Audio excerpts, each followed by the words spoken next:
Oke, assalamualaikum warahmatullahi wabarakatuh. Ketemu lagi di channel Fisika Sekolah. Jadi kita akan belajar tentang konsep baru di sini, yaitu konsep momentum impulse. Jadi kita langsung fokus saja ke konsep yang akan kita bahas. Yang pertama, nah jadi kita awali dari konsep dasar seperti biasa ya. Jadi kalau konsep dasar momentum itu apa gitu ya? Nah jadi gini, kalau saya punya balok sini, nah balok ini bermasa m ya. Kemudian balok ini bergerak. Ya entah gimana caranya, pokoknya balok ini bergerak dengan kecepatan v ke arah kanan. Maka momentum yang dimiliki balok ini didefinisikan sebagai V itu akan sama dengan besarnya adalah M dikalikan dengan V. Nah ini. Oke, yang harus waspada di sini, si momentum ini adalah vektor. Jadi kalau vektor yang harus jadi titik perhatian adalah dia punya nilai. Jadi semua sepakat bahwa vektor itu punya nilai. Yang kedua, vektor itu punya arah. Nah, arahnya kemana kan gitu? Arahnya sesuai dengan arah kecepatan. Jadi kalau kecepatannya arahnya ke timur, maka si momentumnya ke timur. Kalau kecepatannya arahnya ke barat, maka momentumnya ke barat. Jadi kalau kita tuliskan M itu apa? M itu adalah massa kan gitu ya. Oke, di sini adalah massa. Massa itu satuannya kilogram. Kemudian V di sini bukan kecepatan, tapi saya nulisnya laju. Laju itu adalah besarnya kecepatan. Berarti di sini satuannya meter per detik. Kemudian P ini besarnya momentum. Jadi momentum memiliki satuan kilogram meter per detik. Dari mana? Dari rumus yang diberikan di atas. Nah, secara konseptual, si momentum ini berkaitan dengan ukuran susah tidaknya menghentikan suatu benda yang bergerak. Jadi kalau misalkan bendanya diam, berarti kecepatan ini 0 kan, maka momentumnya 0. Berarti tidak ada kesulitan untuk menghentikannya karena sudah diam. Berbeda sebaliknya kalau si benda itu memiliki massa yang besar, kemudian kecepatannya besar. Taruhlah misalkan mobil truk di jalan raya yang bergerak dengan kecepatan yang tinggi, masanya juga besar, maka untuk menghentikannya itu sangat sulit, berarti ukuran momentumnya sangat besar. Nah, konsep yang kedua yang harus dipahami dalam momentum, kita mengenal istilah resultan. Nah, kalau kita bicara resultan, pasti ini cerita tentang vektor. Berarti kalau kita menuliskan bagaimana resultan dari momentum, nah kalau misalkan dua vektor momentum itu sejajar, maka resultannya gampang, tinggal menjumlahkan, bisa searah dijumlahkan atau berlawanan dikurangi. Tapi kalau misalkan seperti ini, saya punya benda di sini, nah kemudian momentumnya P1 sini. Nah kemudian benda yang sama pada saat yang bersamaan dia memiliki momentum ke arah yang lain. Misalkan ini adalah P2. Nah seperti ini. Ini kan ada sudutnya di sini. Nah, ini tidak bisa dijumlahkan atau dikurangkan secara langsung, tapi harus menggunakan kaidah vektor. Sederhananya, kita bisa menggunakan kaidah jajar genjang sini. Nah, ini yang kuning ini garis proyeksinya, maka yang kuning yang di tengah ini. Nah, ini adalah resultannya. Berarti ini adalah P resultan, seperti ini. Nah, kemudian kalau kita ingin menghitung berapa sih besarnya P resultan ini, P resultan ini berarti pakai aturan cosinus bahwa besarnya P resultan dikuadratkan itu akan sama dengan P1 kuadrat ditambah dengan P2 kuadrat ditambah 2 kali P1 dikalikan P2 dikalikan cos alfa. Nah, pertanyaannya alfanya itu mana? Nah, ini sudut apit antara vektor P1 dengan P2. Seperti itu. Nah, terus kalau kita kasih kurung boleh ini menunjukkan suatu rumusan. Sebenarnya ini bukan rumusan khusus karena untuk setiap dua vektor yang membentuk sudut pasti resultannya seperti ini.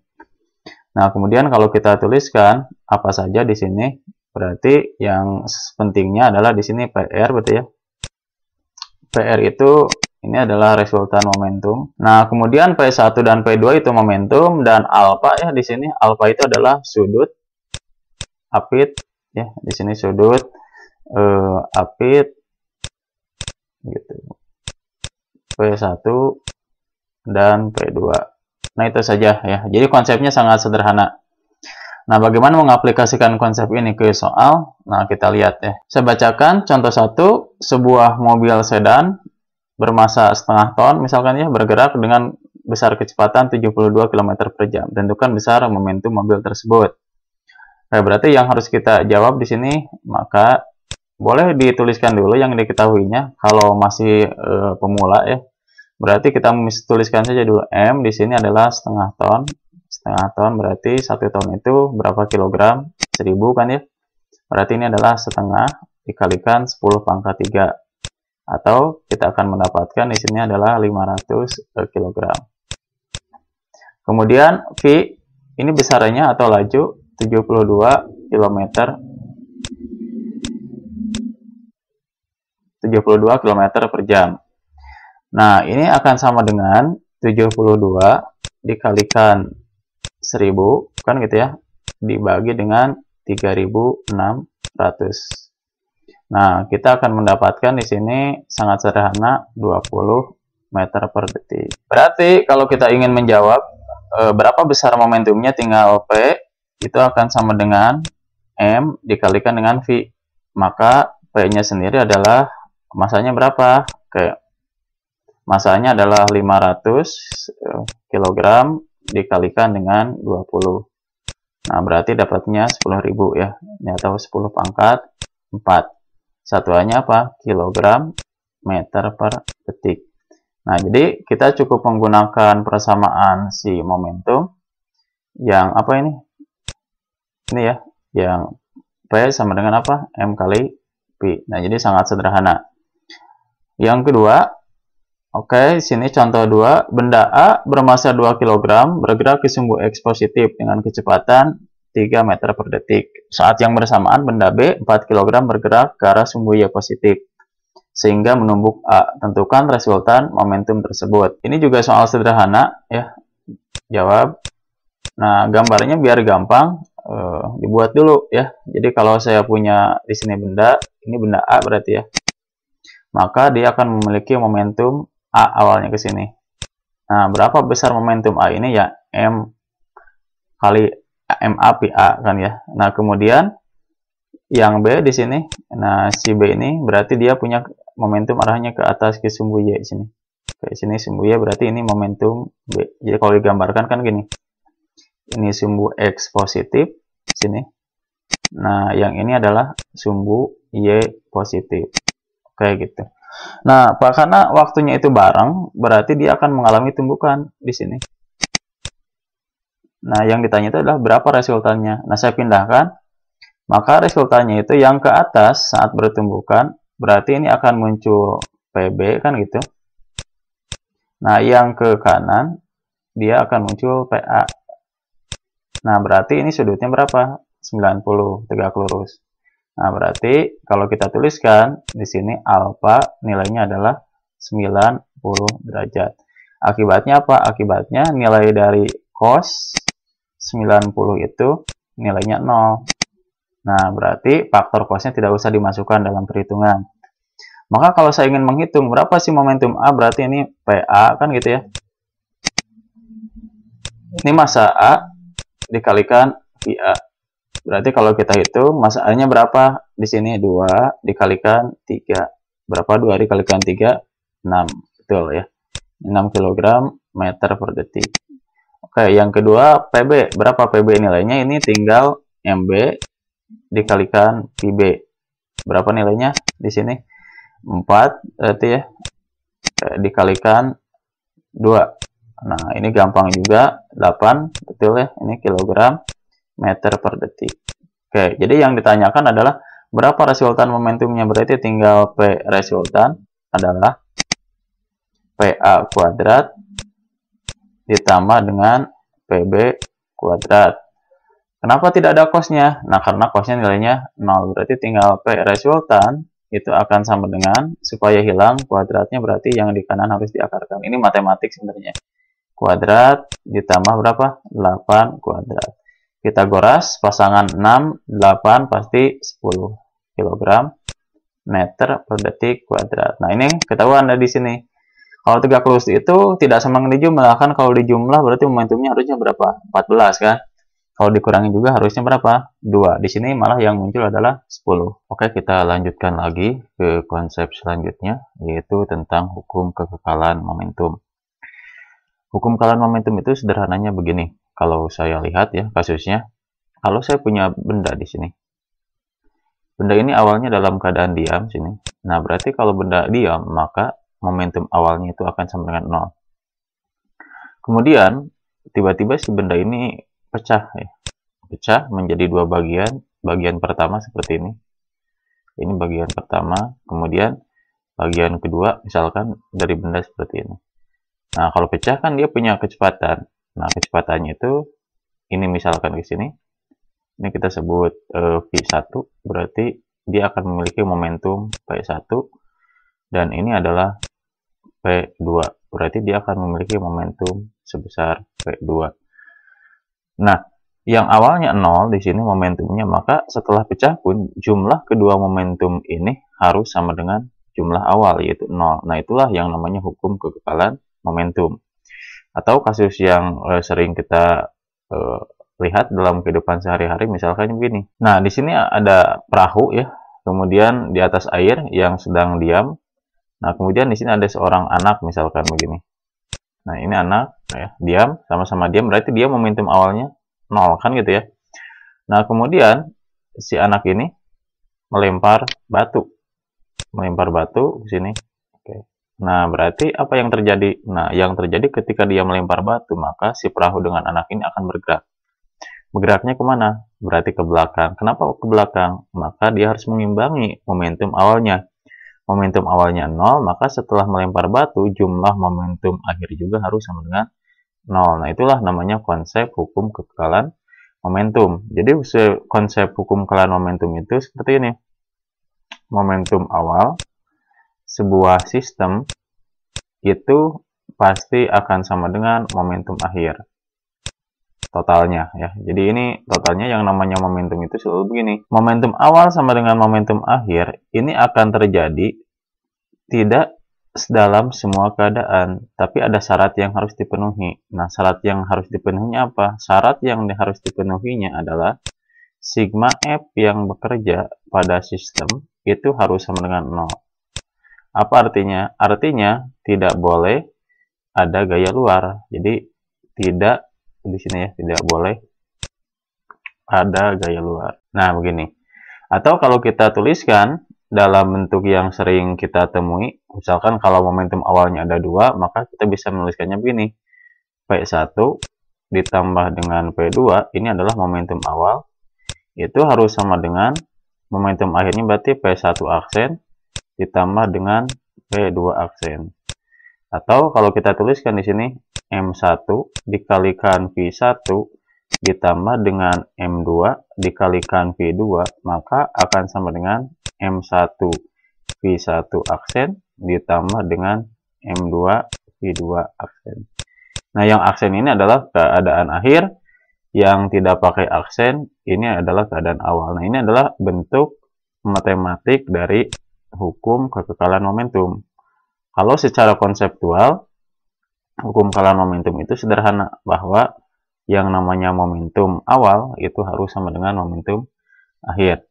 Oke, kita langsung aplikasikan ke soal. Nah, contoh 3 bisa kita perhatikan di sini. Jadi kalau sebuah benda katanya di sini meriam 400 kg dalam keadaan diam. Berarti kalau keadaan diam maka kecepatan awalnya 0 kan? Meriam menembakkan peluru dengan massa 2 kg dengan kecepatan 10 meter per detik ke depan, berarti ya. Tentukan laju perubahan meriam. Berarti yang di sini yang ditanyakan adalah pi meriam. Maka kalau kita ingin jawab di sini, kita tuliskan saja yang diketahuinya. Ini kalau kita ingin jawab, maka yang diketahuinya itu kan gitu ya. Berarti di sini massa meriam mm. Nah, berarti mm di sini adalah 400 kg keadaan awal. Kemudian pi meriam itu 0. Nah, ini keadaan awalnya. Kemudian selain meriam ada peluru juga. Massa peluru di sini berapa? 2 kg.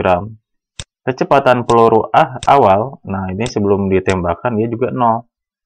Jadi ini keadaan awalnya. Keadaan kedua berarti di sini massa peluru. Oke, sini massa peluru tetap ya.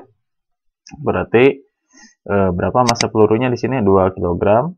Nah, kemudian kecepatan peluru ini, nah dilepaskan itu berapa besarnya? 10 meter per detik. Maka yang ditanya di soal adalah berapakah kecepatan meriam? Oke, kita lihat di sini. Karena di sini ada dua keadaan, maka kita tuliskan konsep dasarnya. Momentum awal itu harus sama dengan momentum akhir. Berarti jumlah totalnya itu harus sama. Jadi kalau kita tuliskan di sini, maka massa meriam kan gitu dikalikan kecepatan meriam ditambah massa peluru dikalikan kecepatan peluru. Ini awal semua nih, harus sama dengan massa meriam dikalikan pi meriam aksen ditambah dengan massa peluru dikalikan pi peluru aksen. Ini kalau kita tuliskan 400 kan gitu ya, dikalikan 0 ditambah dengan 2 dikalikan 0 juga keadaan awal. Ini harus sama dengan 400 dikalikan tidak tahu yang kita cari ini PM aksen ditambah dengan berarti 2 ya dikalikan di sini berapa? 10. Nah gitu. Kalau kita pindah ruaskan jadi di sini berarti 400 PM aksen kan gitu ya. Nah, di sini aksen itu harus sama dengan negatif dari 20. Maka kesimpulan yang bisa kita peroleh PM aksennya itu sama dengan min 20 dibagi 400 berarti negatif kayak di sini 1/20 meter per detik. Nah, apa artinya tanda negatif ini? Tanda negatif ini menunjukkan bahwa si meriam itu bergerak melawan arah peluru. Jadi kalau kita menembakkan peluru dari meriam, maka pelurunya akan bergerak ke depan, maka meriamnya akan terpental ke belakang. Nah, itu adalah konsekuensi dari hukum kekekalan momentum. Nah, contoh 4 bisa kita lihat di sini. Seorang anak, katanya kan gitu ya, bermassa 50 kg bergerak dalam perahu 150 kg ke arah sumbu X positif dengan laju 10 meter per detik. Nah, tiba-tiba anak itu loncat melawan arah gerak perahu dengan kecepatan berapa? 5 meter per detik. Tentukan laju perahu sekarang. Ini hampir sama, cuma konteksnya berbeda saja. Jadi kalau kita jawab di sini, kita tuliskan aja yang diketahuinya. Berarti yang diketahuinya di sini massa anak ya, berarti MA. Jadi massa anaknya adalah 50 kg. Kemudian massa perahunya di sini 150 kg. Nah, kecepatan anak keadaan awalnya itu sama dengan kecepatan perahu. Oke, berapa? Ini 10 meter per detik. Nah, kemudian si anak ini meloncat, berarti ini keadaan akhir. Keadaan akhir berarti pi a aksen anak itu sama dengan loncat melawan. Berarti kalau melawan itu pasti dia negatif. Berarti di sini 5 meter per detik. Yang ditanyakan adalah berapakah pi perahu aksen. Ini sama dengan kasus tadi. Kita langsung saja tuliskan bagaimana kekekalan momentumnya. Berarti di sini langsung aja massa anak dikalikan pi anak keadaan awal ditambah massa perahu dikalikan pi perahu itu harus sama dengan massa anak dikalikan pi anak aksen ditambah massa perahu dikalikan pi perahu aksen. Berarti di sini kalau kita tuliskan massa anaknya adalah 50 kan gitu ya. Nah, dikalikan 10 ditambah di sini 150 dikalikan 10 harus sama dengan di sini 50 dikalikan min 5 kan gitu, kayak ditambah dengan 150 dikalikan pi perahu aksen kan gitu ya. Maka ini totalnya berarti di sini 2000. Kalau kita tuliskan, maka di sini 2000 ya. Oke, ini 2000. 2000 ditambah dengan pindah di sini adalah 250 itu sama dengan 150 pi perahu aksen. Nah, maka kesimpulannya adalah pi perahu aksennya itu Berarti tinggal 2250 dibagi ini 150, berarti dapatnya berapa? 15 meter per detik. Berarti karena dia positif, maka akan bergerak lebih cepat dari keadaan semula dengan arah yang sama. Nah, gitu ya. Baik, kita masuk ke konsep yang selanjutnya. Ini konsep yang ingin menunjukkan bagaimana hubungan antara sebuah gaya dengan momentum. Jadi kalau kita perhatikan di sini, apa yang dimaksud impuls? Impuls itu sederhana ya. Jadi kalau kita menendang bola, kemudian sentuhan kaki dengan bola itu kan memberikan gaya. Dan gaya ini bekerja dalam selang waktu yang sangat singkat. Nah, itulah yang disebut dengan impuls. Impuls itu adalah gaya yang bekerja dalam selang waktu yang sangat singkat. Grafik untuk hubungan gaya dengan waktu dalam impuls digambarkan gini. Ini adalah grafik hubungan gaya dengan waktu dalam kasus impuls. Jadi kalau kita perhatikan di sini, gayanya itu sangat besar sekali, cuma selang waktunya sangat singkat. Jadi kalau kita tuliskan, maka definisi impuls itu secara formal ini dituliskan begini. Impuls akan sama dengan, nah, ini integral dari F dikalikan dt, perubahan waktunya jika waktunya sangat kecil sekali.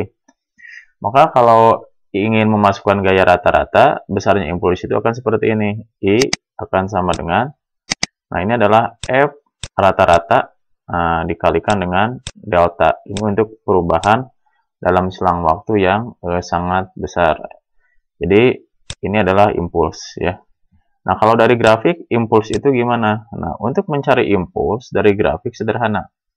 Karena impuls itu definisinya adalah integral, dan integral itu mempunyai arti jumlah, maka kalau kita ingin melihat berapa sih impuls dari sini, maka impuls yang diperoleh dari sini adalah luas.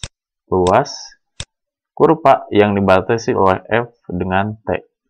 Nah, si luas ini bisa positif ya, kalau berada di atas. Ini berarti kalau luasnya berada di atas sumbu T, atau si luas ini bisa bernilai negatif kalau berada di bawah sumbu T. Ini kalau di bawah. Jadi harus hati-hati ya dalam memasukkan luasnya. Nah, kalau kita uraikan yang namanya impuls F dikalikan delta T ini sederhana. Kalau F-nya diganti dengan M kali A bla bla bla gitu ya, maka kita akan mendapatkan hubungan yang sangat unik di sini. Maka I ya, itu akan sama dengan delta P. Delta P itu adalah perubahan momentum. Momentum akhir ini sudah dikurangi dengan momentum awal. Nah, inilah yang disebut dengan teorema impuls momentum atau momentum impuls. Kalau kita uraikan, I akan sama dengan, kalau bendanya sama maka M P aksen dikurangi dengan M V0.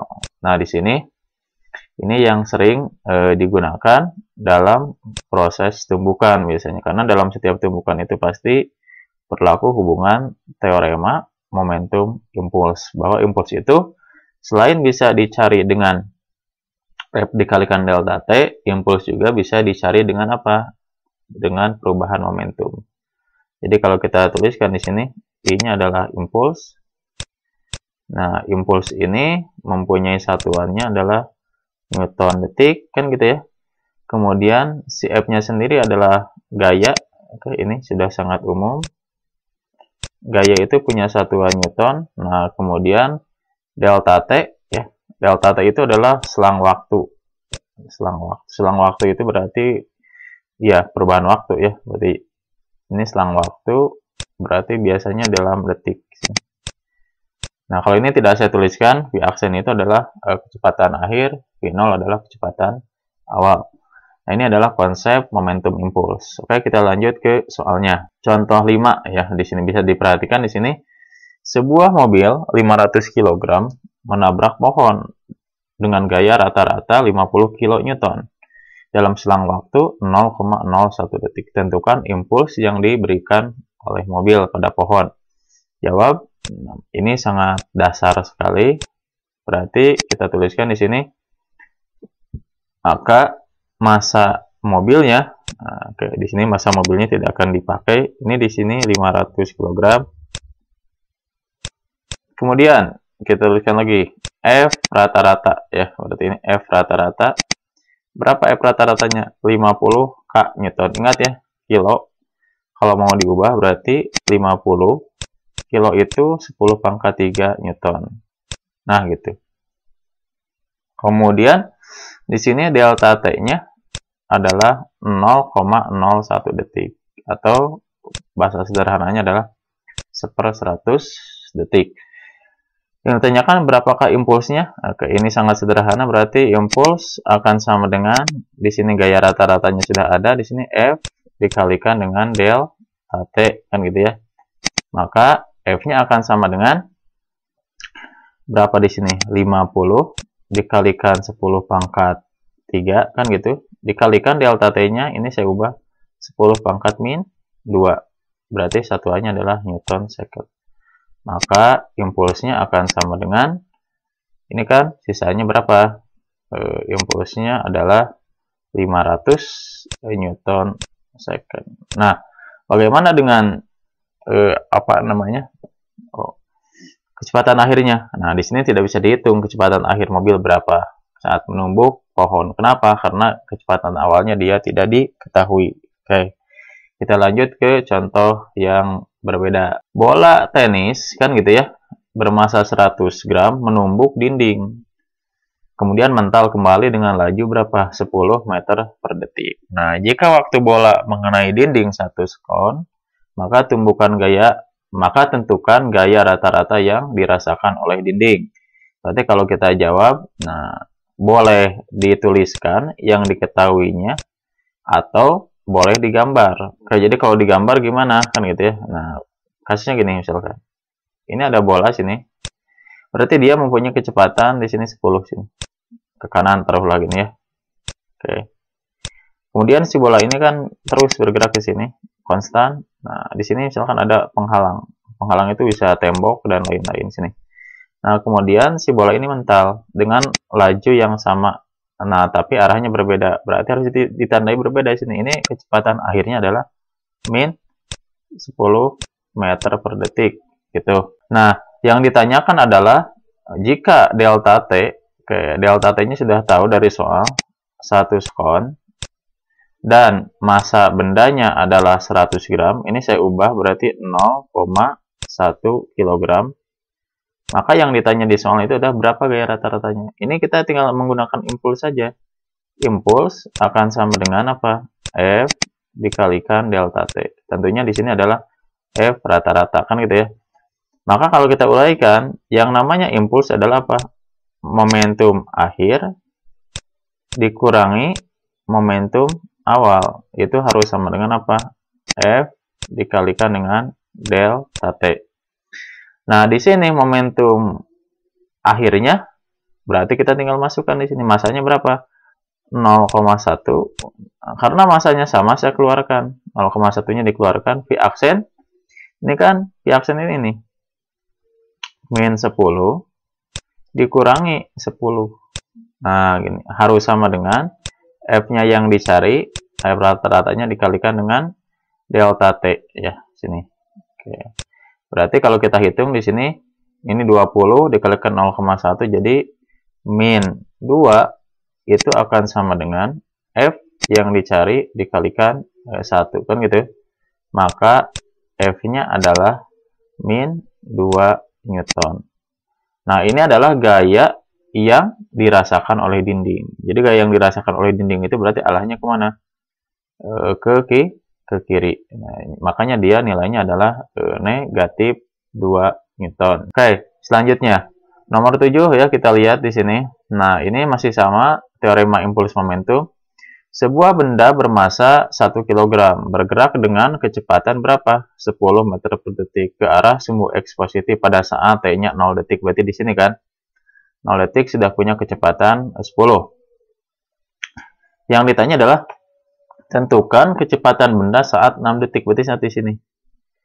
Nah, berarti karena di sini ada gaya terhadap waktu, apa yang kita peroleh? Yang kita peroleh adalah kita bisa mencari impuls dulu. Nah, impuls di sini dihitung dengan cara integral. Nah, dikalikan apa? Delta T. Wah, ini kelihatan susah, padahal enggak. Impuls itu artinya, integral ini artinya apa? Luas. Luas. Berarti luas kurva yang dibatasi apa? F terhadap T. untuk waktu yang diinginkan. Waktunya adalah 6 detik. Maka luas yang akan kita hitung di sini adalah sampai 6 detik saja. Nah, berarti luasnya ini. Berarti kalau kita hitung, ini adalah luas trapesium, kan gitu. Maka I akan sama dengan, kan gitu. Luas trapesium itu apa? Jumlah dua sisi sejajar. Sisi sejajar itu kan ini, 4 ditambah 6, kan gitu. Berarti 4 ditambah 6 dikalikan tinggi. Tinggi itu berarti ini. Nah, dibagi dengan 2, kan itu ya. Oke, dibagi dengan 2. Nah, kebetulan angkanya mudah ini. Ini berarti kita dapatkan 4 tambah 2, 10, dikalikan 5, 50 bagi 2, berarti 25. Ingat satuannya di sini Newton detik, misalkan. Maka yang ditanya di sana adalah kecepatan saat 6 detik. Maka kita tuliskan teorema impuls momentumnya. I itu akan sama dengan momentum akhir dikurangi dengan momentum awal, kan gitu ya. Berarti I-nya di sini 25, itu harus sama dengan masanya di sini berapa? Kebetulan masanya 1 dan sama. Maka ini 1 dalam kurung Pi yang ditanya dikurangi Pi awal. Pi awalnya adalah positif karena dia bergerak ke sumbu X positif. 10, kan gitu ya. Nah, berarti kalau kita tuliskan ini berapa V-nya? Maka V akan sama dengan pindah ruas 10-nya berarti 35. Sini satuannya Pak, meter per detik. Nah, berarti dia sama-sama positif, maka dia memiliki arah ke sumbu X positif. Nah, itu adalah beragam contoh untuk konsep momentum, termasuk teorema impuls momentum dan hukum Coulomb momentum.